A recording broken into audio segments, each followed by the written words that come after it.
আপনি কি জানেন বরাহনগর নামটার পেছনে লুকিয়ে আছে এক নয় তিনটে ইতিহাস?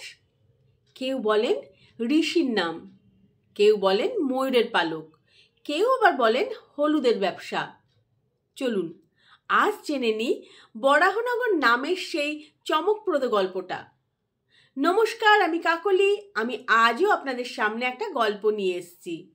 বরাহনগর নামটা কোথা থেকে এলো সেই গল্প। এই বরাহনগর নামের চমকপ্রদ গল্পটা হচ্ছে, বহু প্রাচীনকালে এই অঞ্চলে বাস করতেন বরাহ মুনি। তার নামেই নাকি এই জায়গার নাম বরাহনগর। আবার কেউ কেউ বলেন এই বরাহ মুনি আর কেউ নন, সম্রাট বিক্রমাদিত্যের সবার নবরত্নের একজন প্রখ্যাত জ্যোতির্বিদ বরাহ মিহির। কিন্তু এখানেই শেষ নয়। আরেকটা কাহিনী বলে, একসময় এই এলাকায় ছিল জঙ্গলে ঘেরা, আর সেখানে ছিল ময়ূরের রাজত্ব। বরহা মানে ময়ূরের লেজ, আর সেই বরহা শব্দ থেকেই সম্ভবত জন্ম নেয় বরাহনগর। তবে ঔপনিবেশিক যুগে আরেক ইতিহাস শোনা যায়। এই অঞ্চলে নাকি বিশাল কসাইখানা ছিল, যেখানে বছরে হাজার হাজার শুয়োর জবাই করা হতো। তাই কেউ কেউ মনে করেন বরাহ মানে শুয়োর, আর তার থেকেই নামটা এসেছে বরাহনগর।